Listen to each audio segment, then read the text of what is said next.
정책 겉과 속을 들여다보는 정치온 시작합니다. 오늘은 김진욱 민주당 선대위 대변인, 강전의 국민의힘 대변인과 집중 분석해 보겠습니다. 두 분 어서 오세요. 안녕하세요. 네, 선거를 11일 앞둔 오늘 저녁 두 번째 대선 후보 TV 토론회가 예정돼 있습니다. 토론회에 앞서 이재명, 이준석 두 후보는 서거 16주기를 맞은 고 노무현 전 대통령의 묘역을 찾아 참배했는데요. 영상으로 먼저 보고 오겠습니다.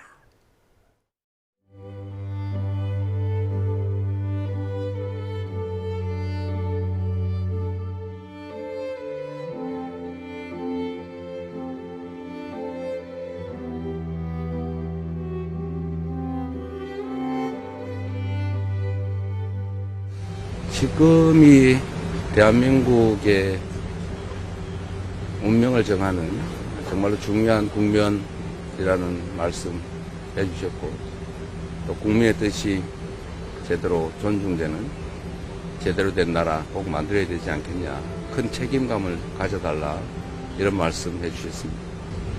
권양숙 여사님은 건강해 보이시고, 또 그래도 우리 국민들의 힘으로 희망이 있지 않느냐, 그런 말씀 해주셨습니다.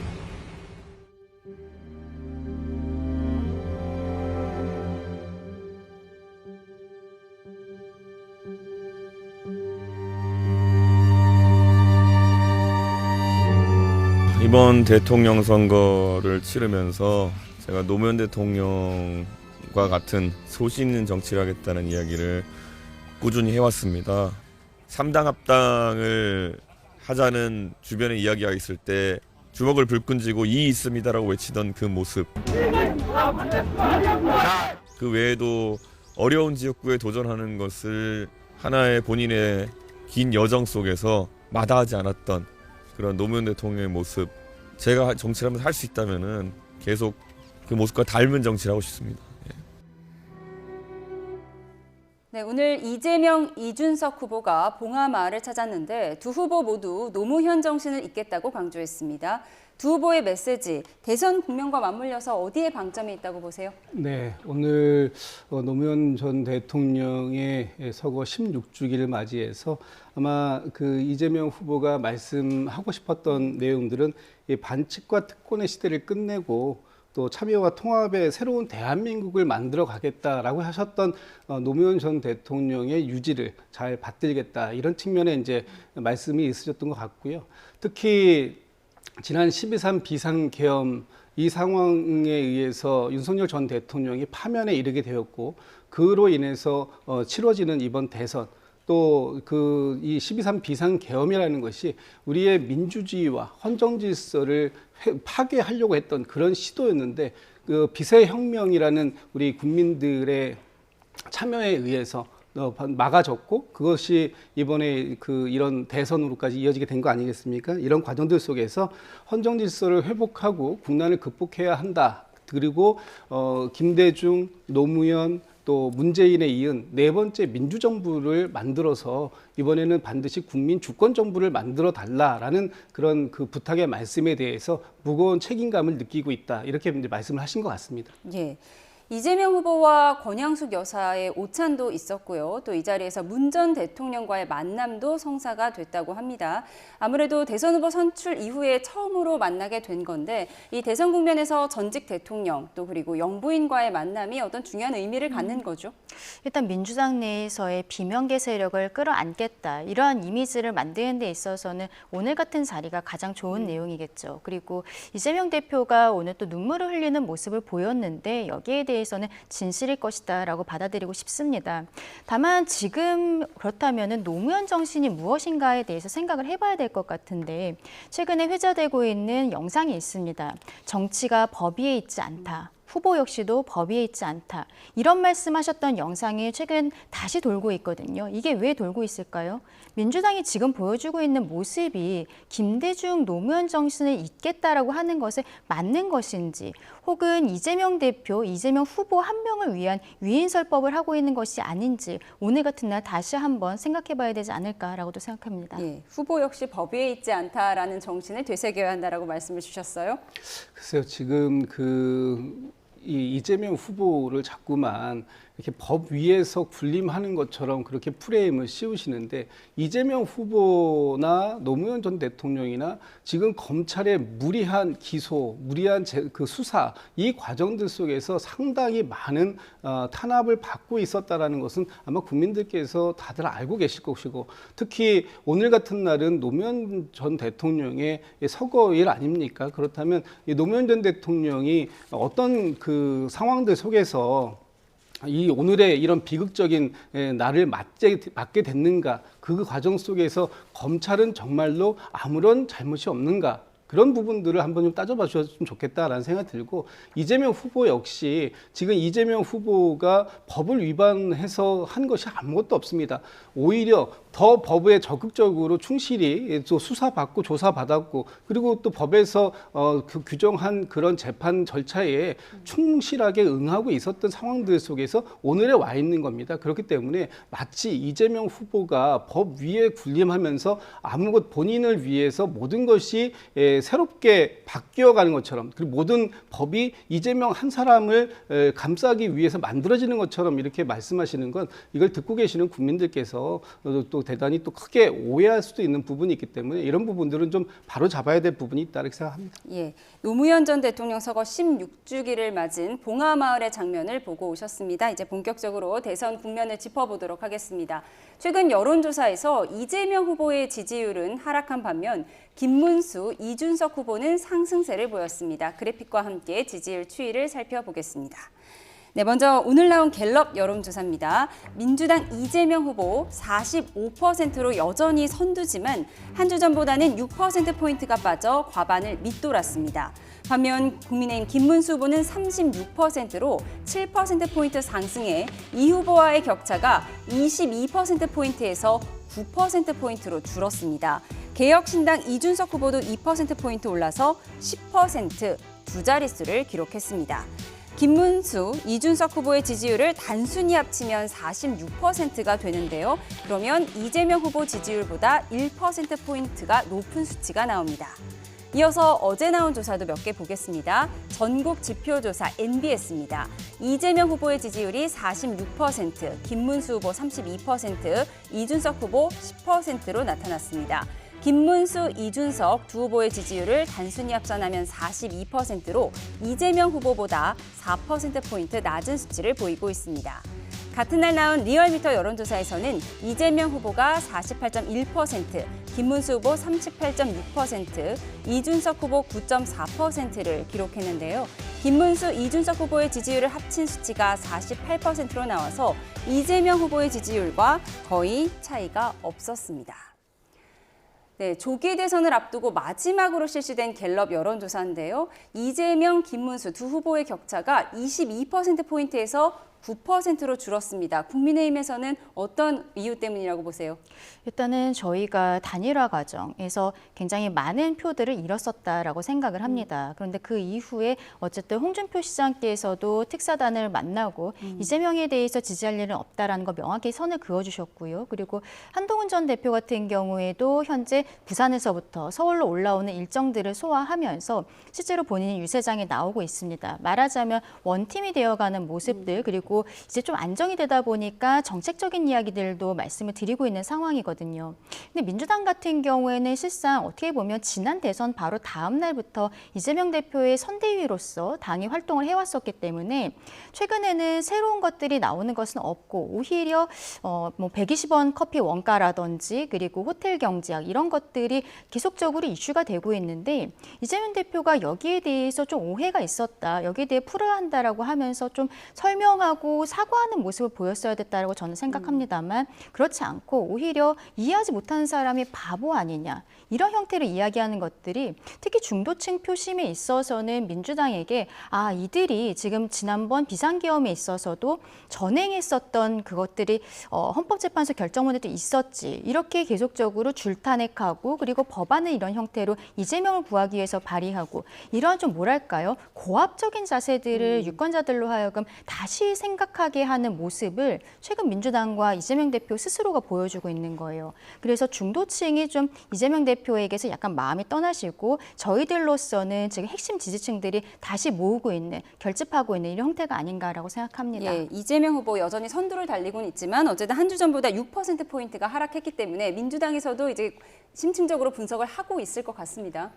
일단 오늘 나온 그 조사, 갤럽 조사, 그 좀 전에 그래프 나온 걸 예, 먼저 좀 한번 보여주시죠. 보면 지금 이제 지난주 대비해서 좀 하락세가 있다 이렇게 보실 수 있는데 저는 뭐 일부 그런 부분들도 있을 수 있다고 보지만 또 한편으로 보면 지금의 이 오늘 조사하고 지난주 조사에 보수 응답자 이 수치를 좀 볼 필요가 있을 것 같아요. 그러니까 보수가 좀 과표집됐다라고 볼 수밖에 없는 게 지난주에 응답자를 보면 본인이 보수 쪽이다 혹은 진보 쪽이다라고 얘기하신 게 지난주에는 거의 같았습니다. 30% 정도에 비슷했고 이번 주에는 보수 쪽이라고 응답하신 분들이 한 35% 그리고 진보라고 응답하신 분들이 한 23%.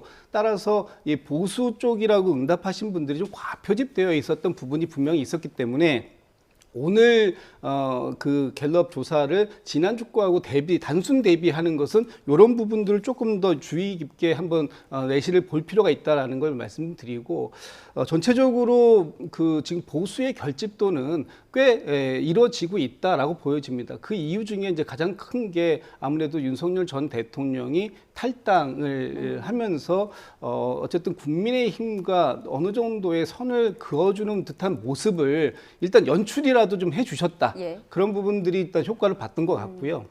거기에 지금 제가 이번에 자유통일당에서 대선 후보를 출마시켰습니다만 그 후보가 중간에 사퇴하고 네. 또 김문수 후보에 대한 지지 그리고 우리공화당에서도 김문수 후보를 지지 이런 식으로 지금 이제 소리 소문 없이 네. 예, 보수 우파 또는 이 아스팔트 우파라고 하는 극우 보수들까지도 지금 김문수 후보를 중심으로 해서 모여가고 있다. 이런 부분들에 대한 결집도는 분명히 있는 것 같고요. 거기에 이제 이준석 후보까지 그 단일화의 대상으로 넣는다라고 보기 때문에 아무래도 보수의 결집도가 높아지는데 저는 그 이준석 후보가 뭐 어제도 기자회견을 했습니다만 이준석 후보의 단일화는 이것은 정상적인 단일화라고 보기 어렵다. 단일화라고 얘기하지만 사실상 후보 사퇴 종용의 그 다름 아니기 때문에 아마 이준석 후보도 그런 부분들에 대한 평가가 있을 거고 지금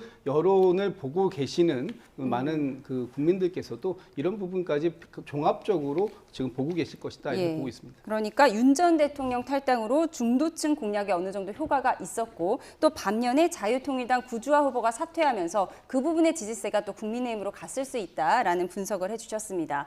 오늘 저녁에는 2차 TV 토론을 앞두고 있는데요. 2차 토론 후에 지지율 변화가 어떻게 될지 이 부분도 좀 관심입니다.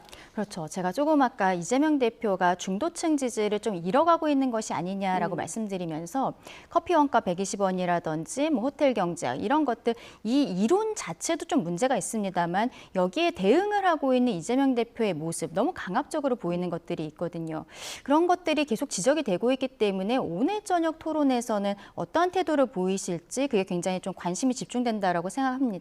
지난번에도 질문했을 때 이재명 대표가 뭐 어쩌라고요? 이런 형태로 답변을 한 것들이 있었거든요. 국민들께서 굉장히 실망스러운 지점인 거죠. 토론이라는 것은 얼마나 알고 있는지, 얼마나 준비가 되어 있는지 이런 것도 중요하지만 어떠한 인성적인 것으로서 대통령이 될 만한 인품을 가지고 있는 사람인가도 많이들 보시거든요. 그런 부분에 있어서 지난 토론에 있어서는 이재명 대표가 굉장히 좀 실점을 했었다라고 생각을 합니다.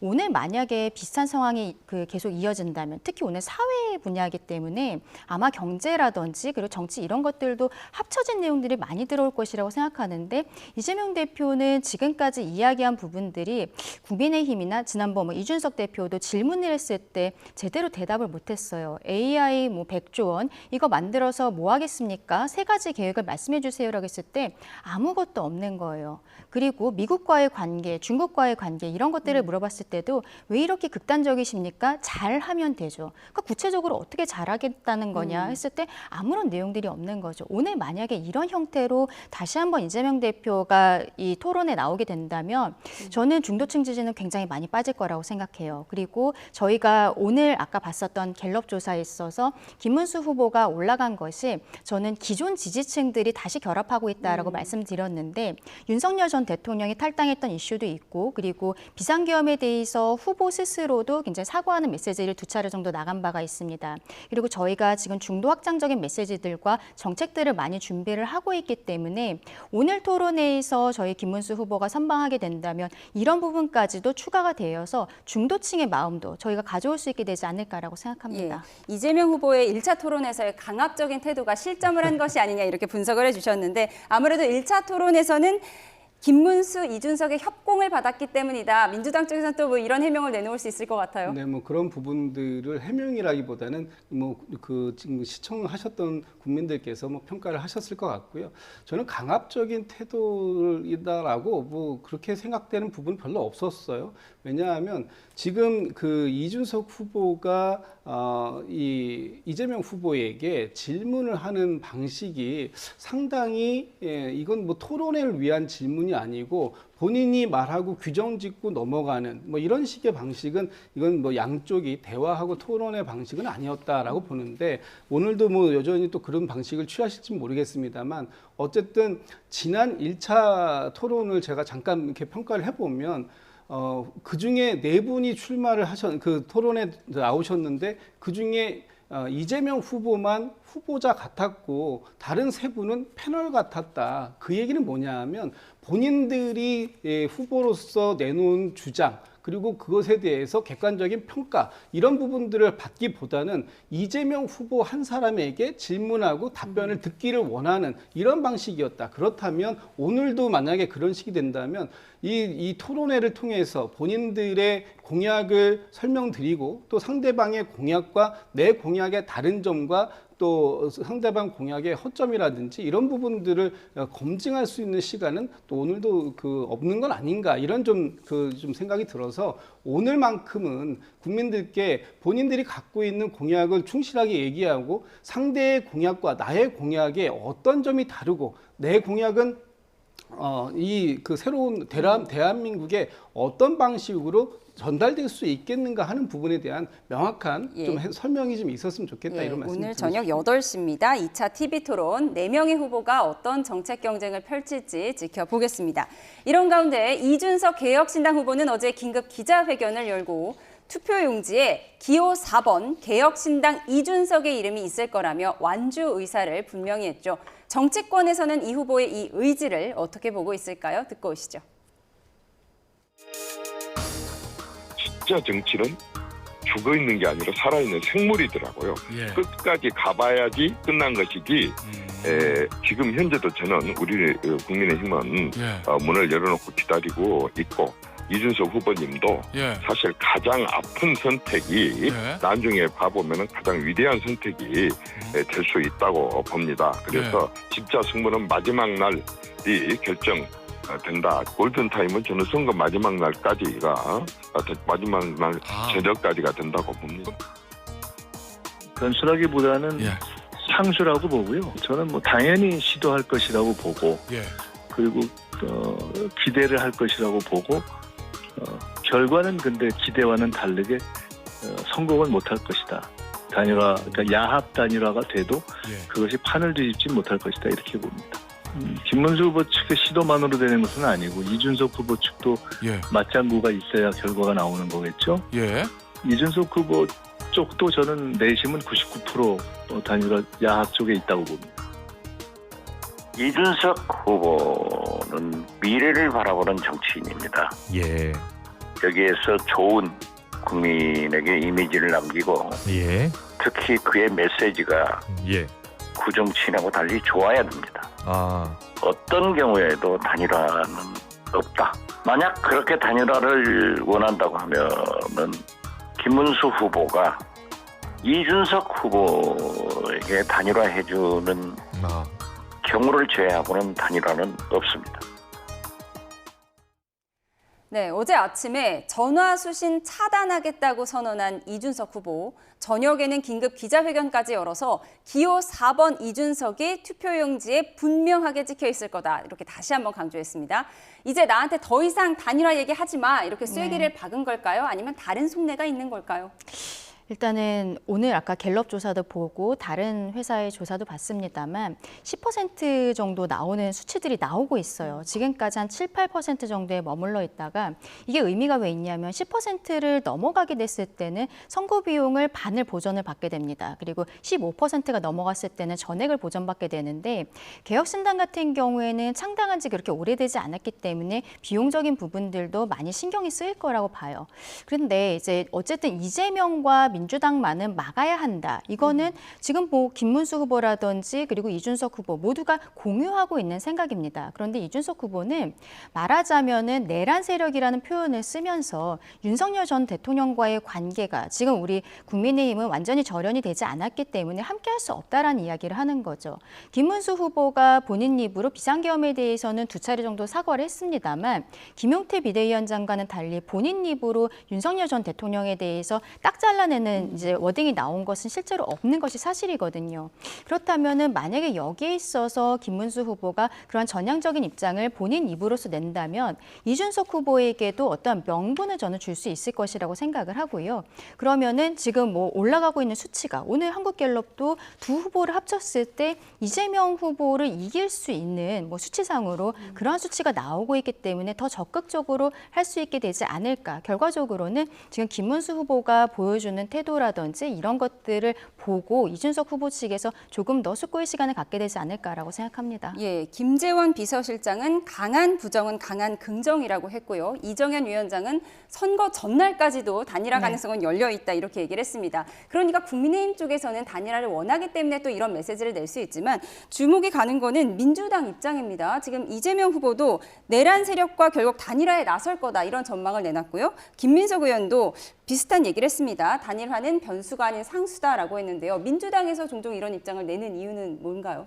저희는 뭐 지금 단일화에 대해서 그렇게 크게 흥미를 갖고 있지 않습니다만 지금 단일화가 어떤 방식으로 이루어지든 또는 이루어지든 않든 이번 비세혁명의 완성인 정권교체를 반드시 이루어내겠다. 그러려면 지금 우리 민주당이 스스로 이 외부의 단일화 상황과 관계없이 이겨낼 수 있는 그런 준비를 해야 된다라는 이제 어떤 그런 말씀으로 전 이해를 하고 있고요. 지금 이준석 후보가 본인이 스스로 얘기한 것 중에 하나가 비상계엄을 옹호하고 탄핵에 반대한 세력과 어떻게 함께 할 수 있느냐 이런 얘기를 많이 하고 있었습니다. 만약에 이 본인이 했던 얘기를 뒤집고 단일화를 한다면 이것은 어떠한 명분으로도 해결할 수 없는 정치적인 야합이다라는 것을 스스로 인정하는 셈이 될 것이고 그리고 오늘도 계속해서 노무현 정신을 얘기하는데 본인이 노무현 정신을 더 이상 얘기하면 안 되는 거죠. 노무현 정신을 그런 식으로 자기 이해관계에 따라서 뗐다 붙였다 하는 식으로 써먹고 버리면 그러면 진짜 국민들한테 지탄을 받을 수밖에 없는 것이고요. 어제 같은 경우였던가요? 저기 그 개혁신당의 국민의힘의 친윤계 쪽에서 뭐 당권을 제한했다. 사실 당권을 제한했다고 하지만 당권을 거래한 거 아니냐라고 하는데 당권을 줄 테니 후보를 달라. 그 이후에 나온 것이 김문수 후보의 40대 총리 시대입니다. 이것은 사실상 당권에 관심 없어? 그러면 총리할래? 라고 물어본 것에 다름 아니지 않을까라고 본다면 이준석 후보가 지금 흔들릴 수 있는 가능성은 분명히 있어 보입니다. 뭐 최종적으로 이준석 후보가 단일화에 응하지 않을 수도 있겠습니다만 그렇다 하더라도 지금 여전히 구애를 넘어서서 끝까지 어떤 식으로든지 이 단일화라고 얘기할 수 있는지 모르겠습니다만 후보 양보를 받아내겠다라는 국민의힘의 의지가 워낙 강한 만큼 마지막 순간까지 어떻게 될지는 좀 지켜봐야 될 것 같고요. 그 어떤 상황이 생기더라도 저희 민주당은 비세혁명을 완성하는 정권교체를 저희 스스로의 힘으로 반드시 압도적으로 이루어내겠다 이런 말씀 좀 드리고 싶습니다. 예, 지금 민주당에서는 박지원 의원은 단일화를 안 할 것이다라고 예상을 내놨고 이재명 후보는 단일화를 할 것이다 이렇게 내놓은 상황입니다. 좀 지켜보도록 하는데요. 이준석 후보의 이 의지에 의문을 품는 사람이 적지 않은 건 과거 정치인들의 단일화 행보 때문일 것 같습니다. 영상으로 한번 보겠습니다. 네, 단일화 경험이 풍부한 안철수 의원의 사례를 좀 보겠습니다. 2012년 18대 대선 때 박근혜 당시 새누리당 후보에 맞서서 문재인 당시 민주통합당 후보와의 단일화 요구가 거셌는데요. 건너온 다리를 불살랐다라는 말로 강한 완주 의사를 내비쳤죠. 들어보시죠. 완주하실 겁니까? 끝까지 가실 겁니까? 제가 이제 지난주 수요일 날 강을 건넜고요. 건너온 다리를 불살랐습니다. 네. 하지만 2달 뒤 안철수 후보는 전격 사퇴했습니다. 정권 교체를 위해 백의종군하겠다는 명분이었는데 문재인 당시 후보 측과의 갈등이 고스란히 드러나 시너지 효과는 미미했고 대권은 박근혜 당시 후보에게 넘어갔습니다. 그럼 2022년에는 어땠을까요? 그때는 윤석열 당시 국민의힘 대선 후보와의 단일화 요구가 거셌는데요. 안철수 당시 국민의당 대선 후보는 단일화 결렬을 선언하고 그 사람 뽑은 손가락을 자르고 싶을 것이라며 격한 발언까지 쏟아냈습니다. 들어보시죠. 대통령이 전문가들 중에서 제대로 아는 전문가를 뽑을 머리는 가지고 있어야 됩니다. 1년만 지나고 나면 내가 그 사람 뽑은 손가락 자르고 싶다고 또 그럴 겁니다. 네, 하지만 9일 뒤 안 후보는 단일화를 전격 선언했습니다. 더 좋은 정권 교체를 위해 뜻을 모은다는 명분이었죠. 때문에 이번 대선 역시 투표일이 가까워질수록 단일화 이슈가 더 타오를 것으로 보입니다. 네, 과거 사례를 정리해드렸습니다. 그래서 이준석 후보가 단일화에 지금은 완전히 선을 긋고 있지만 실제로 선거가 끝날 때까지 아무도 모르는 것 아니겠냐 이런 입장인 거죠. 이정현 그렇죠. 위원장은 뭐 선거 전날까지도 열려 있다고 했으니까요. 그렇죠. 지금까지도 단일화가 마지막까지도 계속적으로 노력을 하는 모습들이 있었고 지난 대선 때도 보면은 결국에 안철수 후보 같은 경우에는 윤석열 후보와의 단일화를 이뤄냈고 그리고 이재명 당시 후보는 심상정 후보와 단일화가 되지 않았습니다. 그런 결과로서 결국에 0.7%포인트 차로 승부가 갈렸는데 그때 심상정 후보가 가져간 게 2%포인트 정도였었거든요. 결과적으로 그 뒤에 지금 정의당의 상황을 보면은 원내로 진입하지도 못했고 민주당과의 그동안의 어떠한 연대 이런 것들도 완전히 깨졌다라고 볼 수 있겠죠. 개혁신당 입장에서도 지금 어떻게 보면은 김문수 후보와 이준석 후보의 관계도 비슷하다라고 생각을 합니다. 왜냐하면은 그 지금 보수 쪽에선 그렇게 돼 있고 진보 측에서는 조국 혁신당이 처음부터 후보를 내질 않았어요. 그러면서 이재명 후보를 지금 굉장히 돕고 유세를 돕고 있는 상황입니다.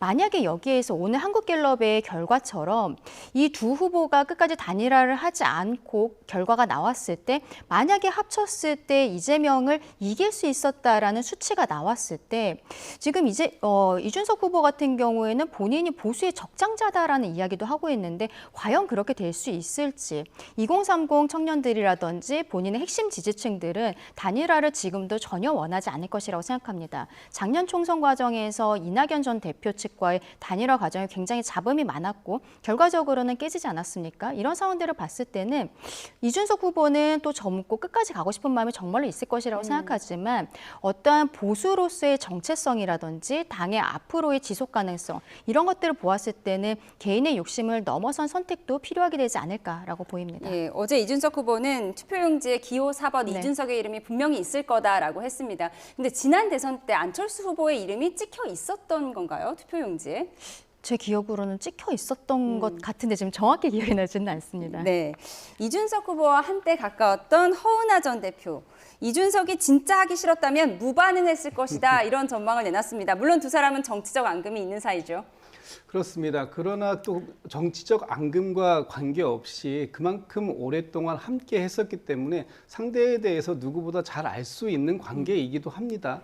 저는 이준석 후보가 어제 기자회견을 하고 기자들과의 질의응답 과정에서 약간의 여운은 좀 남겨놓은 게 아닌가라는 부분도 있더라고요. 예를 들면은 단일화가 이루어지게 되면 그러면 국회의원직을 내려놓겠느냐라고 했을 때 그것은 아니다. 그것은 동탄 주민과의 약속이지 이 단일화하고는 아무 관계가 없다. 이런 식으로 얘기를 해서 뭔가 여운을 남긴 거다. 이런 해석이 좀 나옵니다. 그런데 제가 좀 중요하게 보는 것은 지금 국민의힘의 태도인 것 같아요.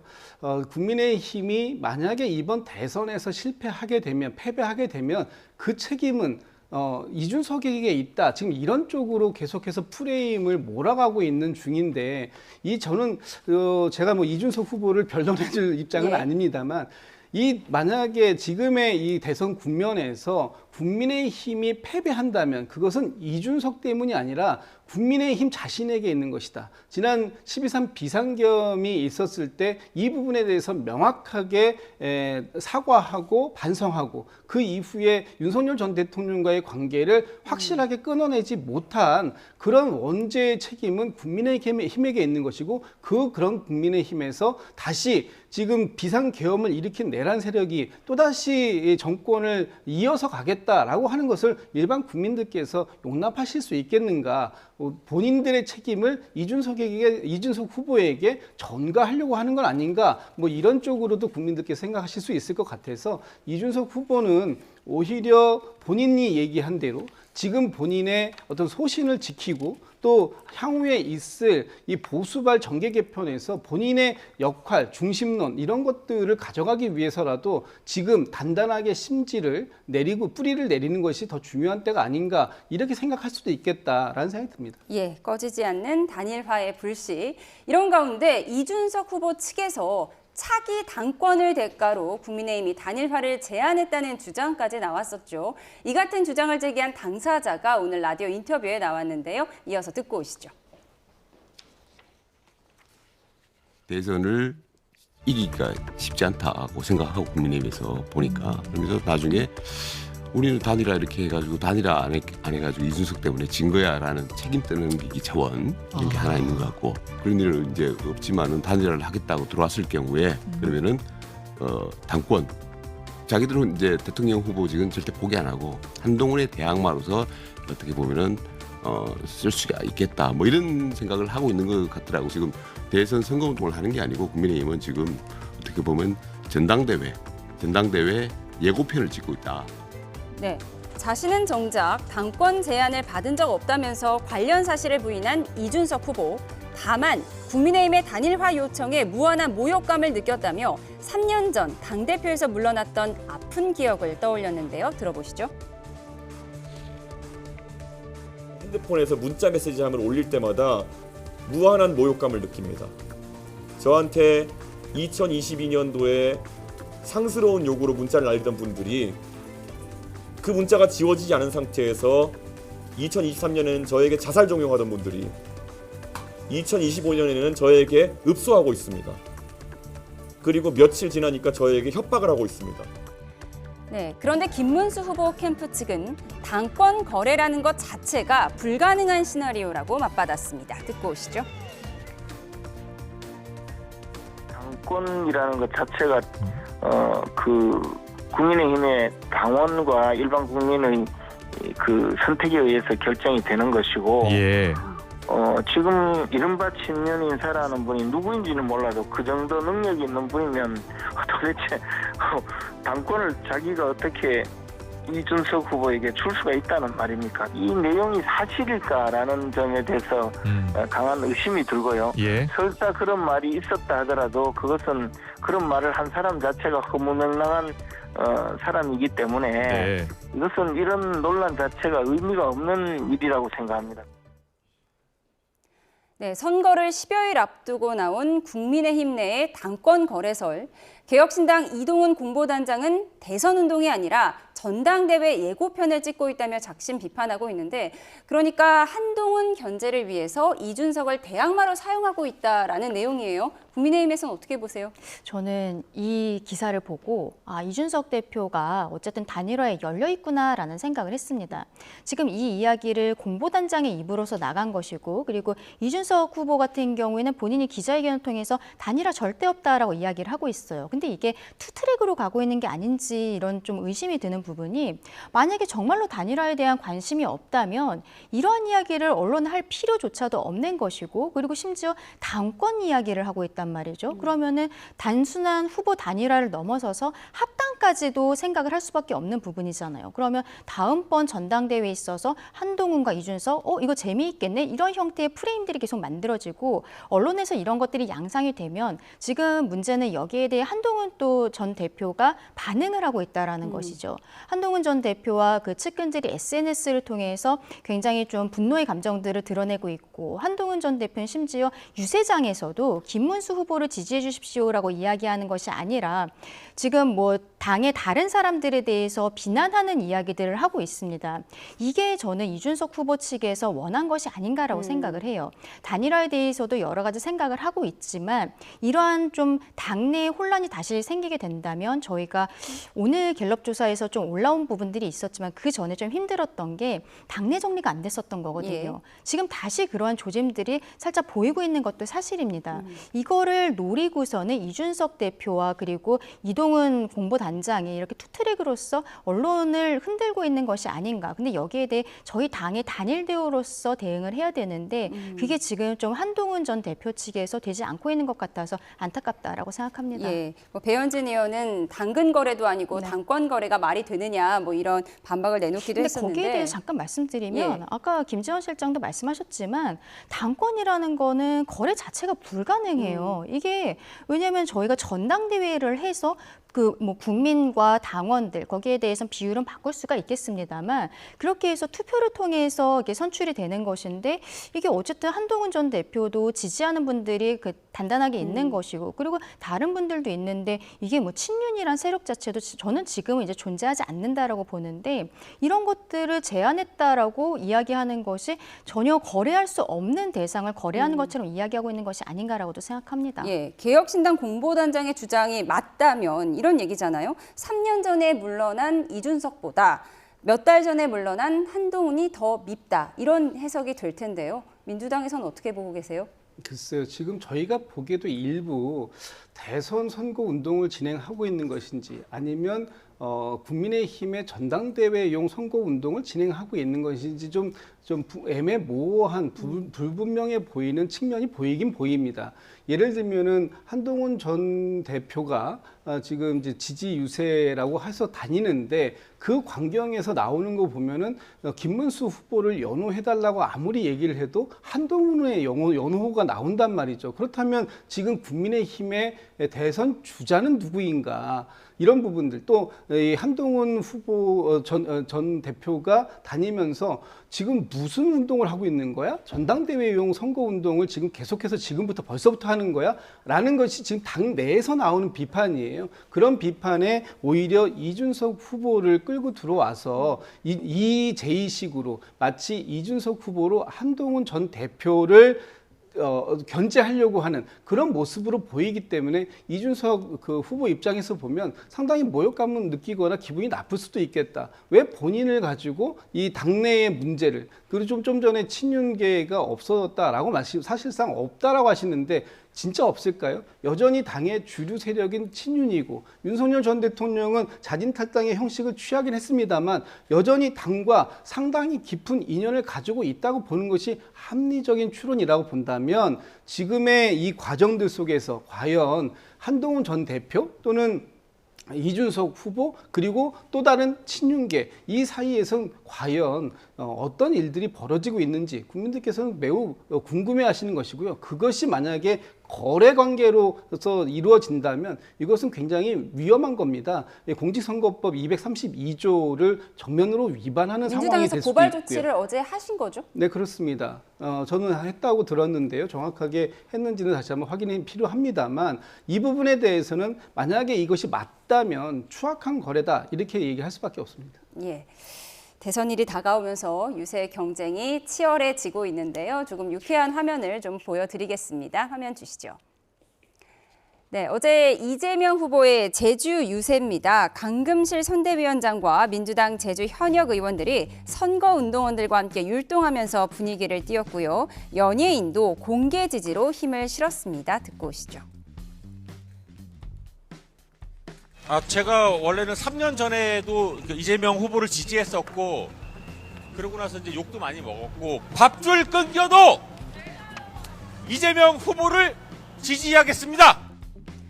네, 김문수 후보는 가족이 총출동했습니다. 어제 배우자 설랑현 여사와 딸 동주 씨의 또 사위까지 모두 함께 경기 광명시의 어린이집을 찾았는데요. 이 자리에서 김 후보는 육아 문제를 해결하고 국가가 책임지고 아이들을 키우도록 만들겠다고 밝혔습니다. 들어보시죠.